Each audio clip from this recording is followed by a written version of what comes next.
Welcome to the last and final part of our three-part India travel series with Shane. In this part, we dive into the flavors, experiences, and memories that made Shane's trip truly unforgettable. From the delicious food and unique accommodations to overcoming communication barriers and finding the perfect souvenirs, this is the conclusion of an extraordinary journey. We were discussing the food that you tried in various places a little bit here Yep. and there, but what were the dishes, if you can mention, that you really enjoyed Yeah. while you were trying them Oh out god. in various If I can uh, remember the names of most of them, we tried a lot of stuff. I personally really like street food, so when we were out there doing the pani puri and what was it? There's another one similar to pani puri but with yogurt. You might be able to help me with that. Someone. papri chaat, dahi That's chaat. it. Yeah, yeah. I love that sort of stuff as well. I'm a big fan of curries, whereas Miranda not so much. So I love like really big thick curries and stuff like that. Some of my favorites, I've always loved it. Even before I went to India, I love sag, the spinach-based curry thing. That's really. Just trying to think of some of the best places for food that we went to and some of the best dishes we had because it like the cultures in India, the food changes from region to region. In the south, everything's coconut based, whereas in the north, it's more cream based. A lot of the curries and things like that. I think Miranda preferred the southern food, the coconut based ones, whereas I probably preferred the northern food. So it was, Yeah. not to say I didn't like the other because I loved everything that we tried. When we were down in Vakala, we had a lot of fresh seafood, so I think we had snapper and we had giant prawns, like this big, really big prawns, and they were done with coconut and some spices and things like that. I'm not sure exactly what they put in it, but it was definitely like something unique to the south. When we were in Goa, I tried some Goan style curry prawns as well. That was really good, or shrimp. That was really, really nice. I remember that being one of my favorite things that I had actually. I also remember that down south, the doses were really good as well. I think that's a bit more famous down south, but you can get it everywhere in India, of course. The bread, there was something different about the bread, the naan bread as well. They did it in a different style. I remember it being fluffier in a way. It was a different type of naan bread. I can't remember. I know I put it in the videos there somewhere because I was so like, this is really amazing. That was done in Europe. Oh, was it the paratha? Miranda. She can hear me through the wall, so she's yelling out. But yeah, I remember the bread down south being really good too. But yeah, I enjoyed the food everywhere. It's funny because I'm one of those people when I travel, I try to eat local food wherever I am. Whatever the regional food is, I'll have whatever the local specialty is. So that was always a big thing for me is like, all right, what is this city famous for? Let's eat that. Just cool. Yeah. Yeah. So lots of favorites, and between you and Miranda, different types of food that you liked. Yeah, yeah, very different. We have different tastes. She's a vegetarian as well. I'm not a vegetarian. I tried some of the meat, the meat that was available in a lot of places, a lot of goat curries and things like that from time to time. I typically eat vegetarian most of the time anyway.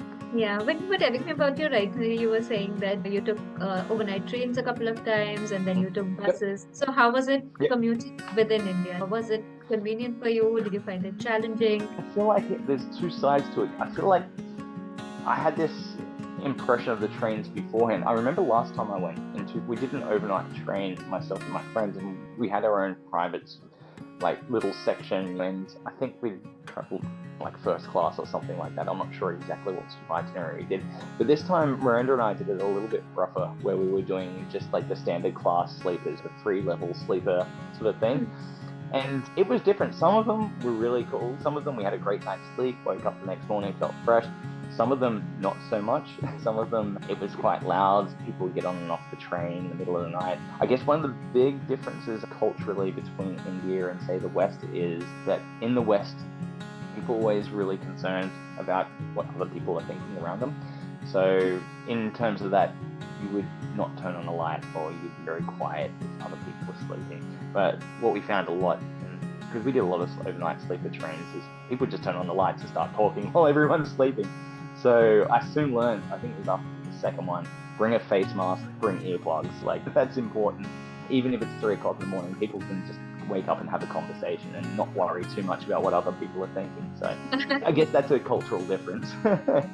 Listening to phones or listening to music on your phone without earplugs in, it's like, all right, we need to be prepared for that. It's a bit of a shock, but I surprisingly found them comfortable. I think the beds were fairly comfortable. The sheets always seemed to be cleaned, which was good. And the food that they'd bring up and down the train, because it was a lot of it, they'd make food on board and they'd bring up samosas or whatever it is that they were making at the time. I liked it. I enjoyed that. I would just get whatever they're serving, biryani or whatever it was that they were making. Yeah. Oh, you were quite courageous to try the food on the train. Yeah, I'm just like, yeah, like it all seemed reasonably fresh. We did walk past the place where they were preparing it and packing it on the train, so Yeah. I survived. Drank plenty of the chai when they were walking up and down through, so it was good. We've touched accoms a little bit, like when you were staying at the yoga retreats and all. But other than the yoga retreats, what sort of places did you pick to stay in the various cities that you were traveling to? We stayed in everything from the most basic accommodation that you could think of to really nice resort style thing. Our accommodation was so varied. I feel like we got a good taste of everything.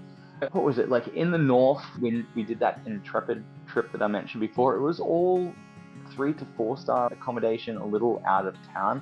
And when we were planning our own stuff, because we were on a 4-month trip, we had to budget pretty hard. We would probably stick to that 3 to 4 star budget. But when we were in, like, for example, Corbett National Park, we stayed in a really nice retreat, which was absolutely stunning.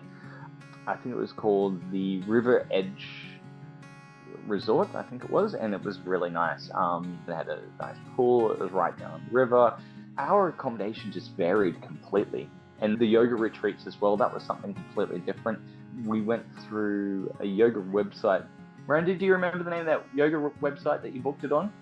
Book Yoga Retreats. So the thing for us is, because we were traveling in the monsoon, the yoga retreats were pretty much all closed throughout Goa. This is one of the only ones we could find available on there. So we had to book that one through Book Yoga Retreats. But traveling throughout, we used so many different types of booking agents, online agents, everything from booking.com to sometimes we're just doing Google searches trying to find unique places and things like that.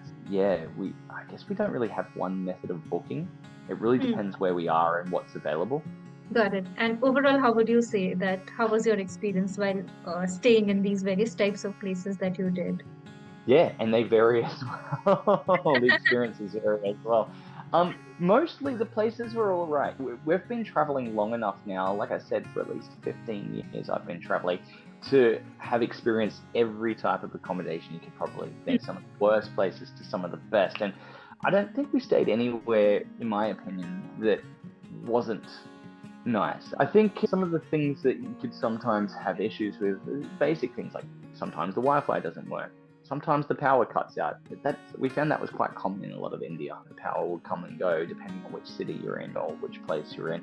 And that's not really the fault of the resort. But I don't think I had any bad experiences with any accommodation. Some of the places we went to really excelled and were really beautiful. I mentioned we really enjoyed our time in Corbett National Park at that place. But there were some other places we stayed that were really nice as well. Mumbai was probably the one where he went a little too budget, in my opinion. And that's only because Mumbai is a very expensive city in comparison to everywhere else in India. And we wanted to stay as central as possible. So from the India Gate in Mumbai, and we stayed, it was like a backpacker's lodge, basically. We had pretty heavy suitcases and they didn't have elevators or lifts, so we had to climb all the stairs with the suitcases. And then right next to where our room was, there was an area where it was like a social area, so people were out partying and listening to loud music and stuff.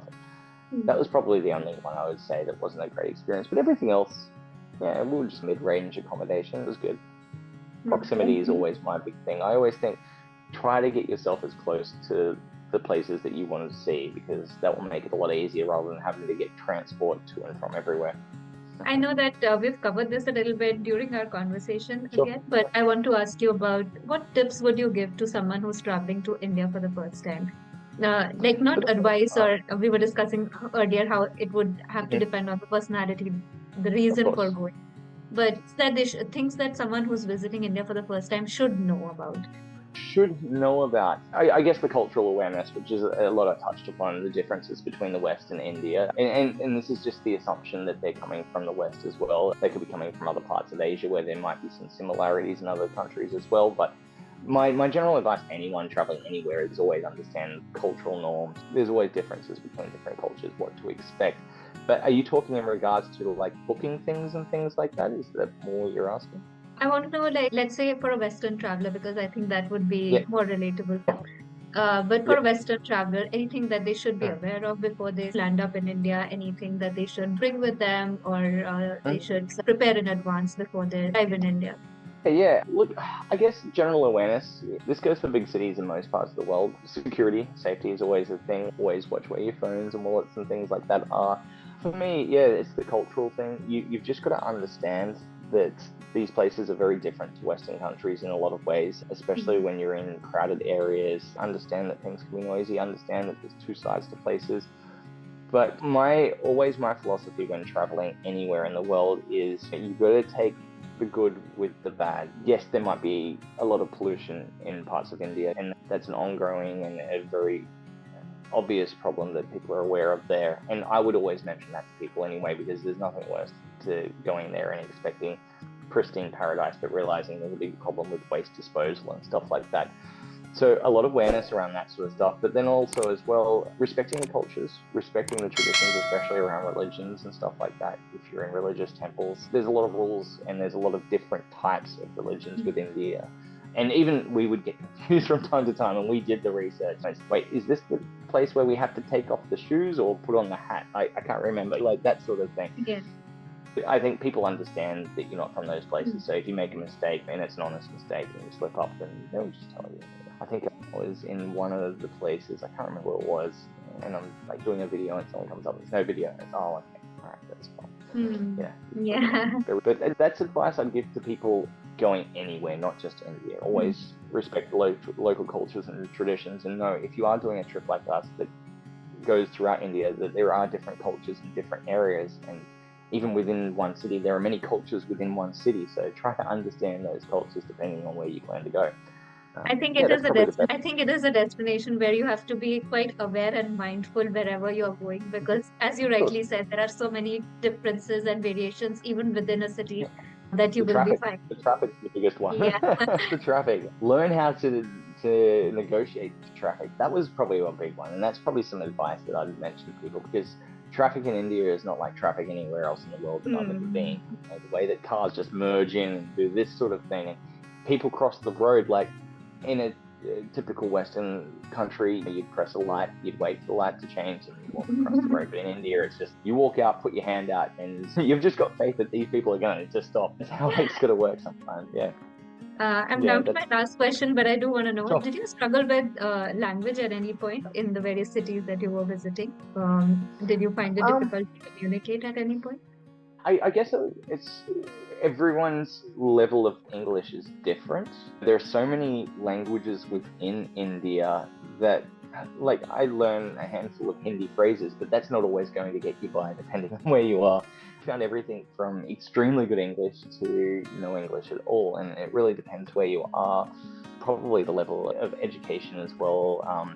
Typically, people in larger cities learn English as one of the main languages, because I think it is still one of the national languages. Is that right? Hindi, English? Yeah. So I guess there, but then when you're going out to smaller places, they might not know.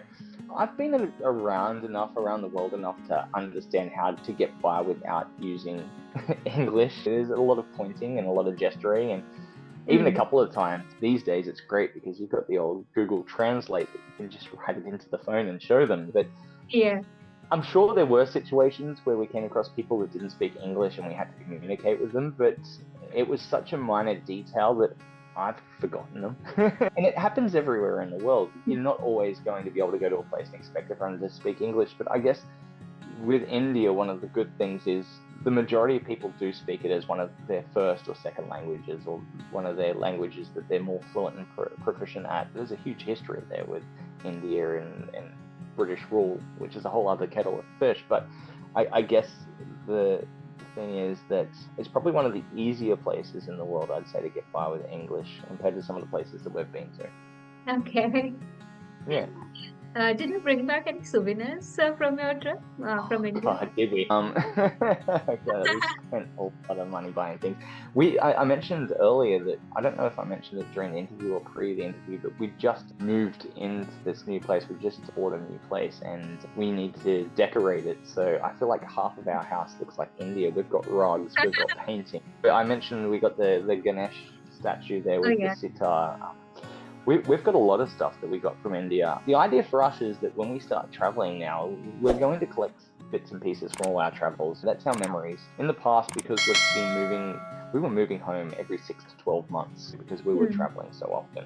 In the past, we couldn't really collect things because there was nowhere to put them. We lived out of a few suitcases, but now the idea is that we're going to start collecting these things, just like we collect our photographs and our videos. Like that's the whole reason why we started the whole global travel stories thing, or at least the reason why I started it. It was just a collection of my memories, and if it can help other people travel, then so be it. That's the whole idea.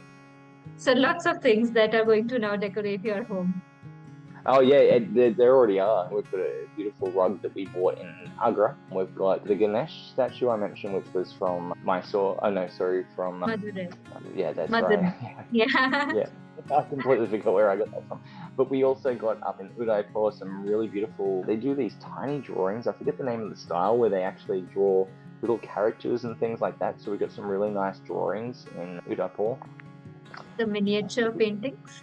The miniature paintings, yeah, they're the ones. Yeah, Okay. they're really cool. They're so intricate. Hmm. Yeah, we got some of that sort of stuff. I know we got a big painting in Nepal as well of Everest and the Himalayas. We got quite a few from this trip from not just India but surrounding areas. So our house Hmm. almost has a South Asian theme. I've got Tibetan singing songs and stuff like that.